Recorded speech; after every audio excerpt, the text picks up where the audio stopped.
Guess who's back with more VTuber content? That would be me, your local digital artist and VTuber mama, Hana Q. Today we are starting a new From Scratch series where I will embark on a journey of making possibly the pinkest VTuber model I'll ever make. It's going to sparkle and vomit pink, and I am gonna love it. So I'm making this VTuber model for someone else today, and I will introduce you to her shortly. But first, in this series, I'm going to take you through the whole innings of working with a client, creating a character design, and making a VTuber model from scratch. Today, for part 1, let me show you exactly how I design and draw the pinkest VTuber model I'll ever make. And look forward to the next parts where I will be covering the rigging and animating of the model. Before we start though, I gotta put out a disclaimer that this is not a tutorial video. I will go very in-depth with my process, but I'd love it if you consider this more of a join me along as I work on a very intensive but cool art project. But hey, if you learned something, that is awesome, and I am happy to drag you into, inspire you into making VTubers. Alright, let's get into it. Meet Squeaky Chiona, aka Squeaky, my client for this VTuber model. Squeaky is a streamer, voice actor, and fellow artist and VTuber. Squeaky also plays a number of characters in tabletop RPGs and campaigns, but most of all, she has been an absolute sweetheart to me in the 6 years we've known each other. Before we get into the new character design, I wanted to tell you guys a little bit about her current VTuber. Squeaky's character is a magical girl and cleric. She sports pink hair, an adorable pink dress, ribbons, and staff. Her original model was actually rigged by me, which means I animated her character for tracking and was my second ever rigging work I ever did. When she approached me for her new VTuber design, she had the vision of essentially a goddess mode of her original magical girl design. A spanking new dress, wings, and all the glorious ribbons. She had ideas for possibly a Lolita dress with a train in her inspiration references, but for all else, she gave me artistic freedom. I took the time to break down the vision in an infographic that helps compare and contrast the old design and new design. Starting from the top, a new hairstyle complete with ribbons. For an upgraded and goddess feel, let's add either a crown or halo. The original glasses will be turned into round gold frames. For the outfit, we're going for something gorgeous and lively, and showy enough for skin and flirtatiousness. Squeaky wants a cape that could double as wings, which will definitely increase the silhouette size. The skirt will be big or have a large train. For the shoes, Squeaky specified she wanted ballet flats. And why the heck not? Let's add an upgraded staff to the mix too. Okay, that about covers the vision for the design. I am excited to bring this design to life, so let's move on to drafting the designs. Whenever I start a design project, I like to make 3 different design options. I learned this from game character designers. You're typically given a description of what the goal and feel is for a character, then create a couple of designs based on that. It's great because you can get a lot of ideas out, remove what doesn't work, or combine elements from 2 or more designs.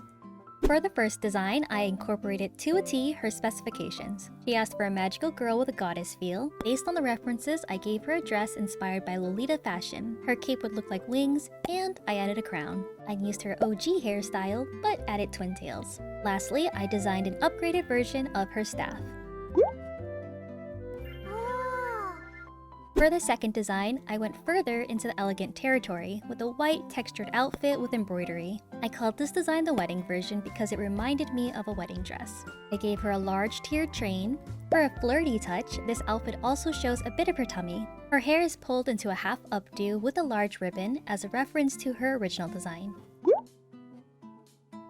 For our third design, I deep dived into a classic RPG healer. I imagined an outfit she would wear while on a journey with her party members. It incorporates browns and blues in reference to her blue-footed booby mascot. She has tons of jeweled accessories, and I added more wings throughout the design, like in the hair and shoes. I showed Squeaky the designs, and she ended up loving them all. But ultimately, we decided to move forward with design number 1. So I went as far as lining and base coloring design number 1, or the one before I ran into a predicament. Essentially, I just wasn't in love with the design. I didn't feel that the design was strong or cohesive enough, and that was a problem for me because the design is a reflection of my love for the work and the character. Nervously, I asked Squeaky if I could redo the design, and I am very lucky that she was open to it. So here's what I want to do with it. I want to keep the core elements of the design with the white, gold accents, and tons of hot pink ribbons. I'm going to keep the silhouette, wings, staff, and hairstyle just refined to match the new design. Here's what needs to go. Number 1, the crown was not giving me angelic goddess, so I changed it to a crown plus halo combo. Number 2, the tiered dress was not coming across as either magical girl or Lolita fashion, so I scrapped it and went for a design that featured a corseted top, puffy sleeves, a separate skirt, and puffy train. I incorporated parts I loved from all 3 initial designs to make this my dream design. From the wedding design, I incorporated the embroidery idea into the skirt. I also added the intricate side ribbon piece. From the RPG design, I incorporated the enchanted shapes like diamonds and stars throughout. Lastly, I added more of the wings throughout the design. In the end, I feel like I managed to pull off that regal, magical girl I intended for. Squeaky is, as a person and character, someone who is charming, cute, and sexy all at the same time. And I'm really happy I redid the design to capture that. I showed Squeaky the new design and she loved it! Now we can finally get started on making the actual VTuber model. What is a VTuber model? Wait, do you really mean to tell me you have no idea what a VTuber model is despite watching me in action this whole time? Okay, no judgment here. Hehehe. So basically, I'm a VTuber, right? I have a digital avatar here that I use to represent myself, and it simulates my movements in real time by tracking it through a web camera. VTuber is short for virtual YouTuber, but this term also encompasses a large range of content creators outside of YouTube. You will typically see us intersected with tons of communities like anime, gaming, streaming, art, voice acting, singing, and many others. Some of us play characters, while some of us might be ourselves, just using a digital avatar as our face. But the bottom line is, we're just like any other creator. Except we also might be little creative weirdos. Hey, you kinda gotta be to be doing this, right? I made the model you're seeing right now, and this kind of model is called a live 2D model. It uses flat 2D art and morphing distortion technology through the app Live 2D Cubism to give it a 3D illusion of moving. Pretty neat, right? And so, I'm going to be making another live 2D VTuber model, this time for Squeaky to use in her content. I'm already a VTuber mama to a purple fox, and now a pink magical girl, so I almost feel like I need to finish the monochromatic rainbow of VTubers eventually. I'll tell you all about the programs and info as we move along the series, but for now, we first have to draw the model and prepare it. It's time to start sketching.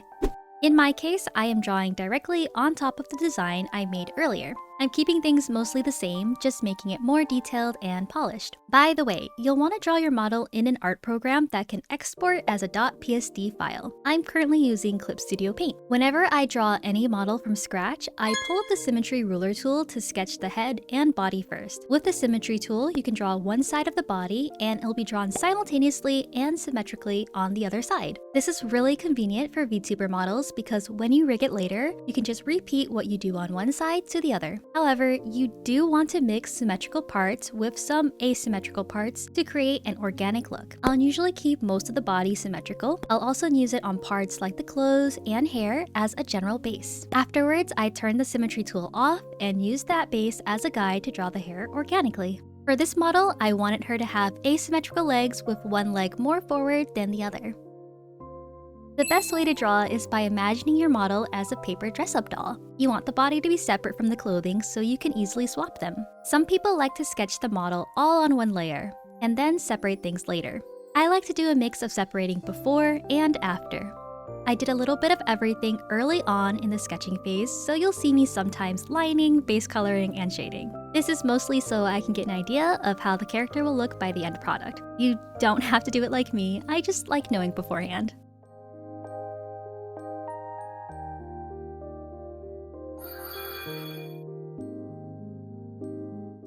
Before I do the liner, I want to give you guys a little precursor to cutting or pre-cutting.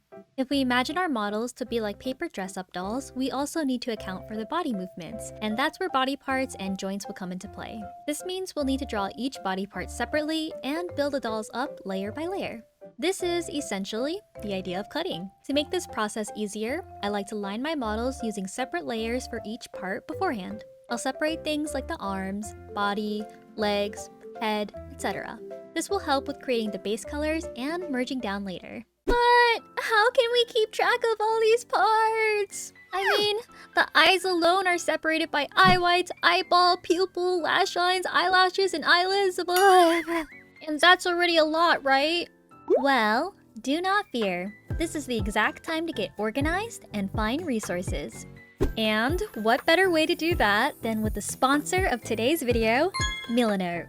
I'm sure it's no surprise to y'all by now that I love Milanote and I use it all the time. Milanote is a powerful organization tool where you can plan, brainstorm, and collaborate on all your creative projects in a flexible workspace. I love using it on my VTuber projects because these things can get hectic with all the layers and information you need to retain. Your boards are customizable to your liking, so you can add as many images, notes, and references as you need. I really enjoy having a visual way to process my VTuber making projects. Here is my main board for this current VTuber project. This acts as the home page for my project, and I've created subboards for the drawing and cutting process. This video is part 1, the rigging for part 2, and also the physics and animations for part 3. In our first subboard, the drawing and cutting, I have a giant art map segmented into different parts of the body.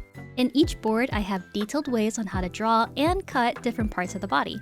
I love adding references to my boards, and it's very easy to do. All I do is click on and drag an image onto the board, and ta-da! It will also automatically add the source link, so it's very nifty. Here's how I like to organize my board for the face. I have a couple of drawing techniques for different character styles and aesthetics. Then I have the cutting and layering order to the right, so I remember what I need to do. I also include the rigging technique it will need. My favorite features are the arrow tool, which you can customize to your liking, and also the drawing tool. I like to use this tool to circle or point out important details.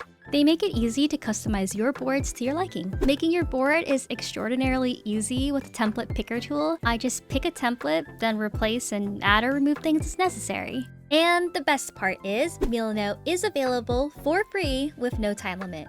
So you can sign up using my link in the description. Okie dokie, let's use these resources to get a move on with the VTuber model. Since we're approaching the line art with a cutting mindset, I'll be drawing a lot of things separately. As mentioned before, I sort of did the sketch, line art, and coloring simultaneously in the beginning. But when I line, I typically like to do so with either the dense watercolor brush or a textured brush like this cream brush. With the hair in particular, I want to line sections of the hair separately because I'd like to animate and move them a bit differently from each other to create depth in the hair and rigging. I'll also create separations for tinier strands for more detailed rigging.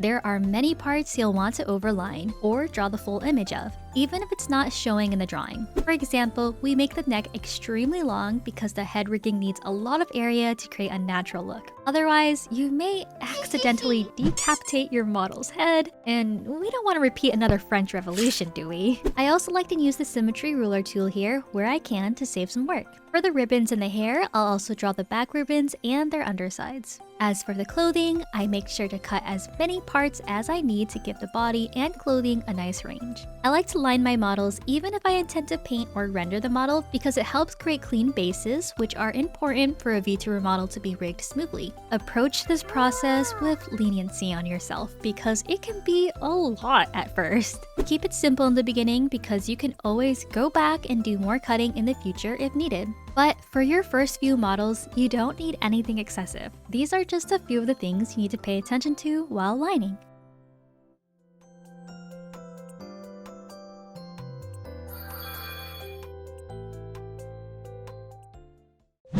Base coloring is a pretty essential process to making 2D VTuber models because it ensures there are no blank spaces or stray pixels to ruin our day during rigging. We'll use the line art that we made earlier for each part to easily create the base colors. I simply take the selection tool or magic wand to select the area within the lines, then make a new layer and fill in our new base color. If you're painting or maybe you've foregone line art, you'll just instead make your bases with the lasso fill tool. You do need to do a little bit of layer organization here to make sure each part shows up at its appropriate spot, which takes a bit of brain power, but I know you got this. Put those 2 brain cells to work.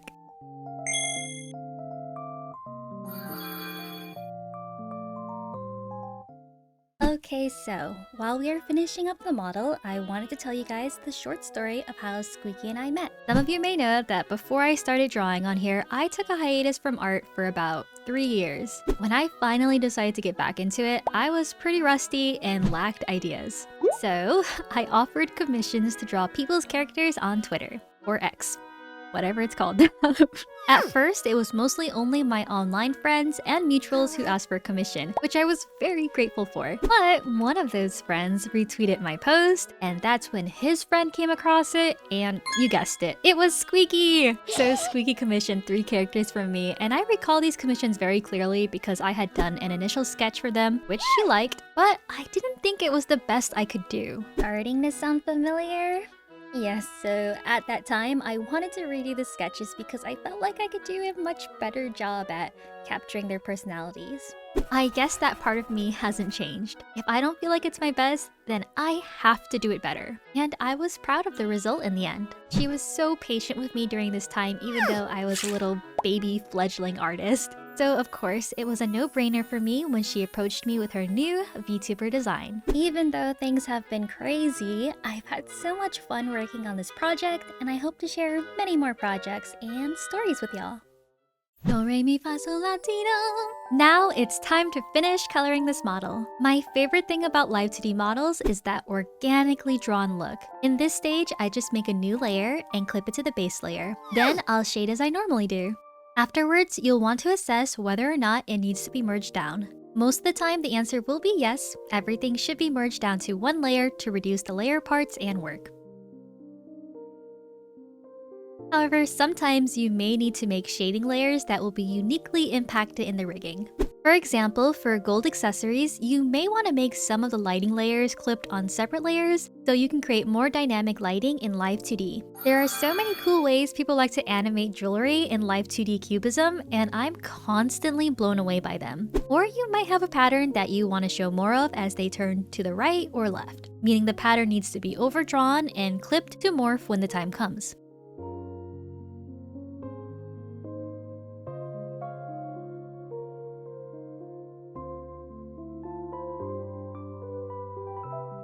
My process for shading the skin is to have the base layer and shading separate. Sometimes it's useful to have a plain base head layer, and this will also help to create those disappearing headline tricks when your character is looking up. When it comes to the body, I did put in a lot of work for future situations where I may make new outfits for the character, like that bare tummy wedding versions. But I can't really show all of that for, hopefully obvious reasons. Sorry. I like to put in the time to make the clothing and accessories as detailed as I like because people will be looking at these models for long hours on end. So I try to make the work stunning for people to enjoy and find new details in each time they look at it. And now it's all about just finishing those details.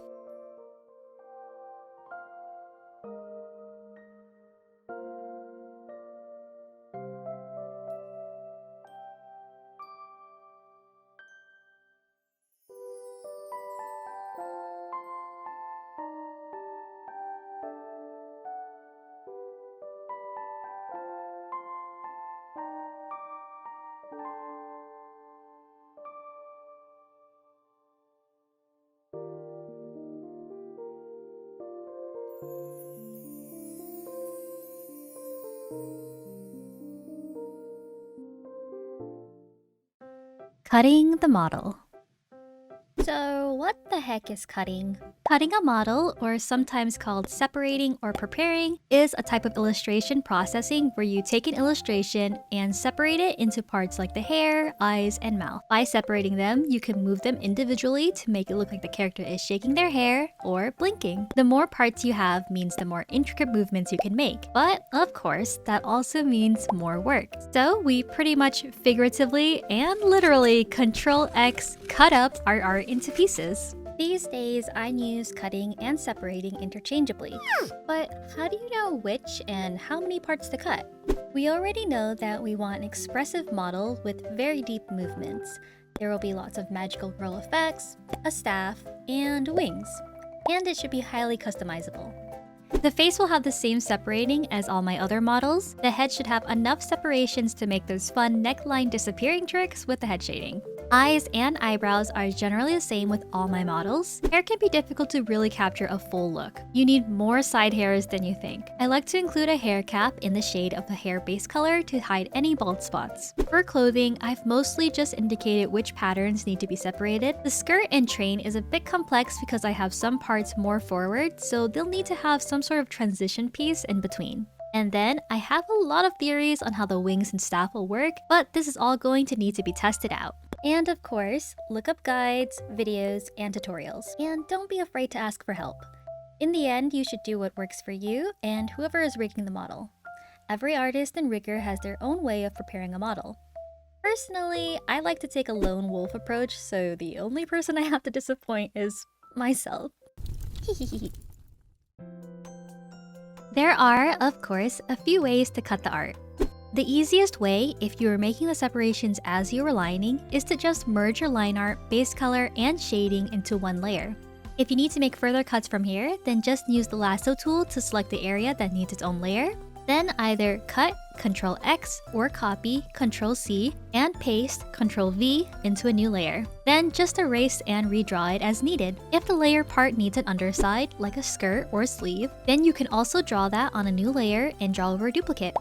After fixing the layer hierarchy, you'll have this paper doll type of thing where you can easily move body parts. This is the method I like the most for a bare minimum type of VTuber rig. If you want, you can keep the line art separate for more control, but do it sparingly to avoid overloading your texture maps in the future. If you're starting from a model that is already completely drawn in one layer, you can still do the same thing, just with more work. In this scenario, I'll lasso the head and hair and copy-paste them into separate layers. Then we'll draw the rest of the head and erase parts in the hair. Afterwards, just proceed cutting as normal. I have been messing around with a different type of cutting method that involves underfills. Essentially, an underfill is like a line art layer, but it's instead placed under your base color layer and is completely filled out. We use this type of cutting when we want more control and separation of the line art as opposed to merging it all into one part. Luckily, this is very easy to do. You will select your layer with a colored part and create a small border by using the selection tool and increasing the selection size here. Then just fill in your underfill color on a different layer. You will want to use your underfill layers sparingly because it increases the layer parts and space used on your texture map, which will be more stress on your computer and rig down the line. But it's a great tip for those who want to create more advanced rigs. One thing you can do while cutting is use the mesh transformation tool to sort of simulate a mock trial for the movement. This will help in deciding what parts to cut. Another thing I like to do is include masks in the model. For example, you'll need a mask to create this disappearing face line look. I make nose lines and masks so that I can make a nose line appear when she looks far enough to the left or right. At this point, I also like to add shadows for certain parts by duplicating the part, setting it to multiply mode, turning on the opacity mask, and coloring it in a shade color. I blur it a little, then just displace it slightly. I'll also use the liquify tool to give it more depth. This is also a great time to remember to remove stray marks and lines. You can easily check if anything looks wrong by pressing Ctrl T to open up the transform box.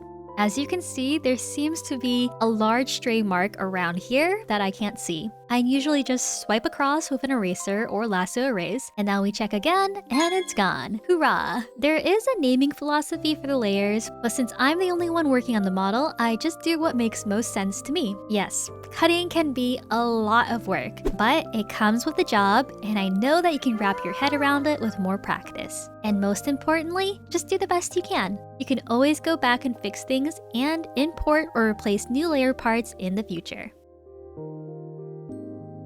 And we're just about finished with the model. Let's go and get Squeaky's reaction to the final model.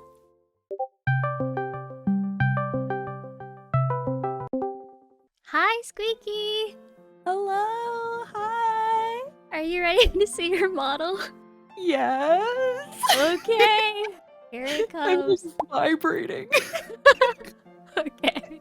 Here, I'm gonna send one and then I'm gonna send another fuse.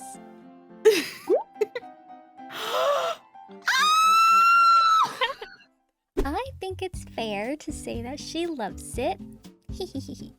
That's a wrap on the art and cutting of the model. Join me next time in tackling the rigging of the face tracking like the eyes, head, mouth, and more. If you enjoyed this video, you might also enjoy my first series where I made my own VTuber model from scratch, which you can check out in the card above. Alright, bye! Oh wait, how could I forget about you guys? Come on, I won't let y'all miss the juiciest part. Let's enjoy the final reveal of the VTuber model together.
Wait, there's more! There's more. What? Wait, But wait, there's more. Oh, wait, there's more! Oh, Tony. I'm sorry, I'm being cringe now. It's coming, it's coming. Oh, girl. Oh my god, I'm gonna blow people. Oh, This is so beautiful. do you like it? Oh my god, my tears are coming out. Oh my god, Hana, I knew you would like knock it out of the park, but holy, oh my god, trying to YouTube safe. Holy guacamole! Oh, I'm so happy you like it. I love this so much. Oh, I'm very happy. Are you ready to Oh my be God. the pinkest girl ever? The epitome of pink. I'm glad you like it. I love it so much. Always absolutely worth the wait. Yes. My thank money, you. all yours. Well, back on to my gremlin art stuff now, and I'll catch you in the next update. Glad you like it.